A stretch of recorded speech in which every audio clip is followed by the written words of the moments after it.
இவரோட L4 L5 S1 அலைன்மெண்ட்டோட next work out தான் இது. ஃபஸ்ட்டு நம்மளோட ஆங்கிள் மொத்தத்தையும் ஒன்றா வச்சுக்கணும். நம்ம நீயும் க்ளோஸ் பண்ணி வச்சதுக்கப்புறம் நம்ம கை ரெண்டுத்தையும் முன்னாடி நீட்டணும்.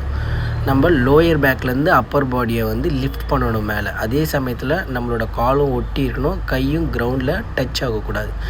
கிரவுண்டுக்கு மேலே ஒரு குறிப்பிட்ட தூரத்தில் நிறுத்தணும். மேலேயும் ஃபுல்லாக ஸ்விங் ஆகக்கூடாது. இந்த ஆஃப் வே மோஷன் லைக் ஒரு சேரில் உட்காந்து ஒரு ஈச்சரில் உட்காந்து ஆட்டுற மாதிரி உங்களோட பாடியை நீங்கள் லிஃப்ட் பண்ணி டவுன் பண்ணணும்.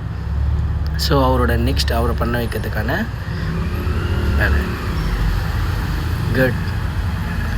ஸோ இது எல்லாமே அவரோட லோயர் பேக் மசிலை ஸ்ட்ரென்தன் பண்ணி கொடுக்கும். ஸோ இந்த மாதிரி ஸ்ட்ரென்தன் பண்ணுறதுனால அவரோட ஸ்கெல்டன் சிஸ்டமாக ஆக வேண்டிய நிறைய ஸ்ட்ரெஸ் அதோட மஸ்குலர் சிஸ்டமே அதோட லோடை மொத்தத்தையும் ஏற்றுக்கிட்டு அதோட ஒர்க்கை அதுக்கு ஈஸி பண்ணி கொடுக்குது. சிம்பிளாக நம்ம அண்டர்ஸ்டாண்ட் பண்ண வேண்டிய விஷயம் இதுதான்.